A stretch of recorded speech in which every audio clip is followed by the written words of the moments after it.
This golf course looks a little different. It really does. Where are we? And what is that? This says 2012. I'm guessing this golf club was magical? I guess so. Well, I mean, the show must go on, so let's do it. Let's go.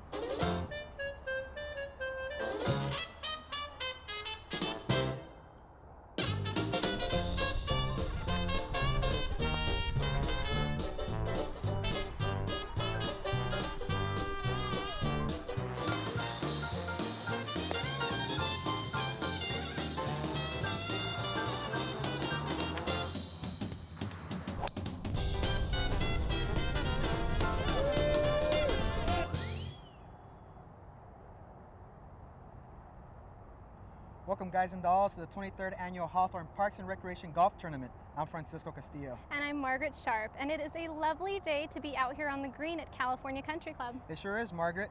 This tournament starts off with a putting contest. Let's go check it out. New to this year's golf tournament was the putting contest, where several unique putting situations were set up.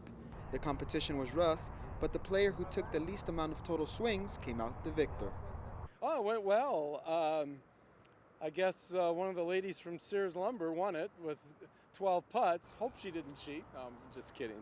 She sounded like an honest woman. But yeah, we thought we'd add a little bit to our mulligan package, and I think everyone enjoyed it, and it was tricky.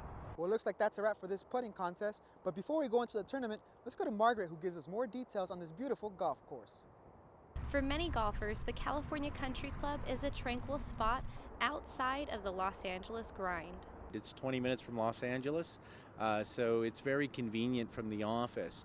It's centrally located near 605 freeway and 60 freeway, so it's easy to reach from the locations nearby. Off the freeway and onto the green, golfers are awarded with what Bear calls a Southland treat.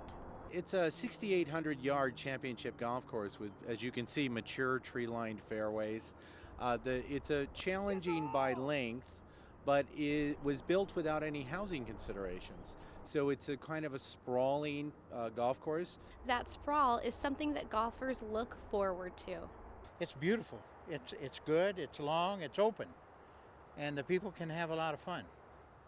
You know, they're not worried about going out of bounds all the time. The course was designed by renowned golf course architect William F. Bell, who also designed the famous Torrey Pines course in San Diego. The design offers natural features that can add to the golfer's experience. The water features are great, and number 10 is our signature hole, where you get to hit over the water. It's a great shot. It's a great hole. And along with the water features are geese and ducks that roam the area, some of which are multiplying as we speak. We have probably more geese than we care to, but they're lovely and they're majestic. And I remember when they first came here, we were real excited about it, but they've seemed to have multiplied. Nevertheless, players enjoy the wildlife and, most of all, the challenge of the game. I love it. You think you know it, but you don't. We always run into the same problem, different problem, it's different place. It's fantastic. Well, these players sure are lucky to be playing on such a beautiful course. Now let's go to Francisco to see how they're enjoying it. Thanks, Margaret. The players truly are enjoying this course, and even though there are prizes on the line, they're just out here to have fun. Tell me, how's your guys' game going so far? On a fun level, 10. On a quality level, about a 5 or a 6 right now. It beats working. Golf, even if it's frustrating, it beats working. And we're out here for a good cause. Of course, frustration in this tournament is very minimal. The scramble format doesn't require a player to play a perfect game. Well, we've got a couple guys that play pretty good and a couple guys that play like I do, which is not so good. But we have a lot of fun. I'm out here being the straight and short person. And then Roger here is the long and straight person. So when we need a long and straight shot, we use Roger, we only need Roger. So you don't really need me. Some even use this tournament as a way to spend quality time with family members. You know, it isn't about the game. It's out having a good time today, and brought my son out, having some good father-son time, and we're just enjoying the day. And while players are being treated to a beautiful day on the green, they're also giving some green. Let's go to Margaret, who gives us more details on where this money's going. Thanks, Francisco. Now, although today is a fun-filled event, it really is also about raising money. The money this year is going to fund new and existing programs at the Teen Center. One of the programs that the teens are particularly excited about is building a new greenhouse. I spoke with Teen Center manager Gabby Getz to learn a little bit more about it. And the students at the Teen Center are really willing to go green right now, and they're very excited to start a greenhouse at the Teen Center. The center is more than just a learning environment. For some teens, it's like a second home. The Teen Center, it's a safe haven. I mean, that's the bottom line. Today, we have kids that are latchkey kids, and instead of going home, they can come to the Teen Center where they see other people, they can have games, they can study, they can learn about a career. In addition to the greenhouse and recycling program, the money will fund other activities at the Teen Center, such as sports and tutoring. Players at this year's tournament couldn't have been happier to help out. I'm ecstatic for them because that's a much quality endeavor that oftentimes gets lost when you have economic downturns. Anything that our company, Southern California Gas Company, can do to help things out in the community, we're happy to participate. It's been 2 years now since it's been open, and they're doing great things over there. They've got a lot of kids doing a lot of good things. Getz has been enjoying the good vibes of the day.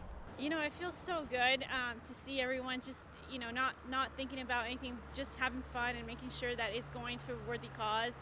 And a lot of them have, they've read and they know that the money is going to the Teen Center, and it's just great that they just open up their wallets, and it's cool for the kids. A fun event and a great cause. Now let's check in with Francisco and see how those golfers are scoring.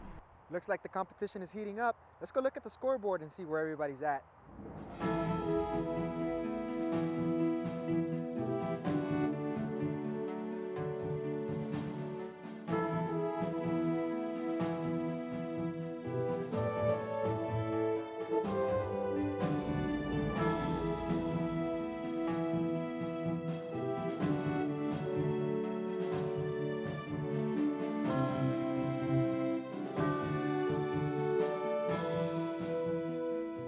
A lot of fun on the green, but some players did just a tad bit better than others. Well, I'm sure every player gave it their all. Now let's go into the awards banquet and see who won what. Let's go. What do you call this thing? The worst players? Sine qua non. Huh? Sine qua non. Sine qua non stands for we tried harder. And it's for SpaceX. While SpaceX took the honor of last, third place went to Bare Elegance, second place to Allied Waste, and the first place, with a less than 66, the Miller Group. Come on down. Teams were happy to have their trophies, and Assistant Director of Recreation and Community Services Mark Hardison was happy to have their participation. Without the sponsors, we really couldn't do this at the tournament. And I know you guys we're still in some real tough economic times. Sponsors were honored with a gift from tournament officials to show their appreciation for donating their money and swings for the event. Now let's take a look at the final scores for the tournament.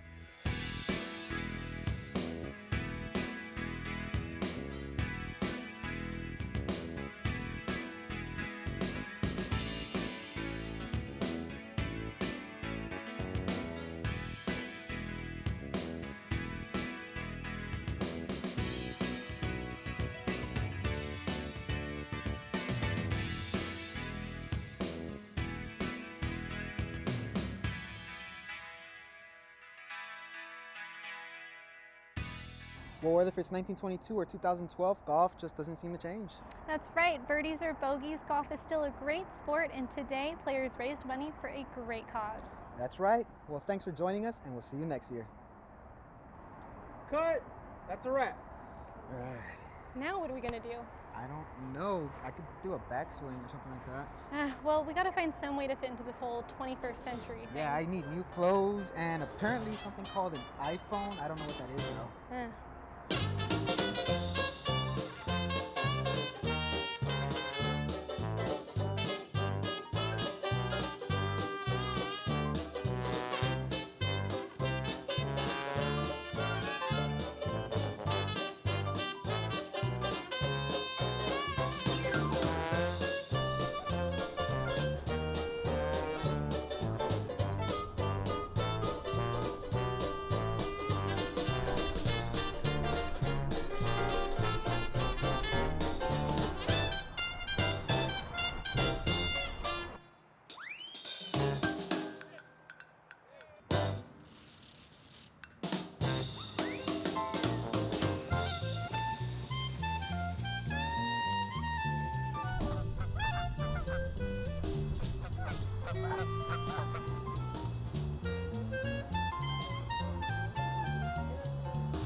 Bye.